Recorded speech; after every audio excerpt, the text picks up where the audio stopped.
আপনারা জানেন চন্দনাইশ উপজেলা সদরত মডেল মসজিদ এবং ইসলামিক সাংস্কৃতিক কেন্দ্র নির্মাণের দাবিতে মানববন্ধন ও ধর্ম উপদেষ্টা বরাবরে স্মারকলিপি প্রদানের কর্মসূচি অনুষ্ঠিত হয়।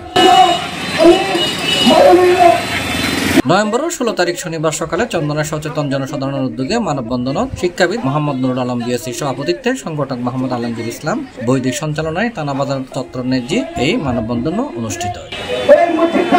মানববন্ধনত বক্তব্য রেখে রাজনীতিবিদ মাহমুদুর রহমান মাহাদু, কাজী আবু তালেব, কবি মাজাহার হেলাল, চন্দনাইশ থানাবাজার ব্যবসায়ী সমিতির সভাপতি সাদ্দাম হোসেন, সাধারণ সম্পাদক মোহাম্মদ উসমান, আব্দুল হাকিম সওদাগর, মাওলানা ফরিদউদ্দিন, সিরাজুল ইসলাম কোম্পানি, মফিজুর রহমান, শাহাদাত হোসেন, সৈয়দ শিবলি সাদেক কফিল, আমিনুল ইসলাম রুবেল, জাহাঙ্গীর আলম চৌধুরী, হাফেজ আহমদ, সুফি আব্দুস সবুর, আব্দুল নূর, আব্দুল সত্তার, হানুর রশিদ, সাউদ, মাস্টার কামাল উদ্দিন, আবু সালেক, ওয়াহিদুল আলম, মঞ্জুর আলম, ফরহাদ হোসেন সহ আরো বহুত কেউ এই সময় বক্তব্য প্রকাশ করে হয়ে বিভিন্ন অনুষ্ঠানে যেখানে করতে পারে তাই এই চন্দনাইশের সদরে এই মসজিদটা এবং ইসলামী সাংস্কৃতিক কেন্দ্র মডেল মসজিদ করার জন্য আমি মাননীয় ধর্ম উপদেষ্টার দাবি জানাচ্ছি। সেখানে এবং শিকার এবং পুকুরের বসবাস হবে এই জায়গায় মডেল মসজিদ হওয়া কোনোদিন হয় না। মডেল মসজিদ উপজেলা সদরে হওয়ার জন্য আমি জোর দাবি জানাচ্ছি।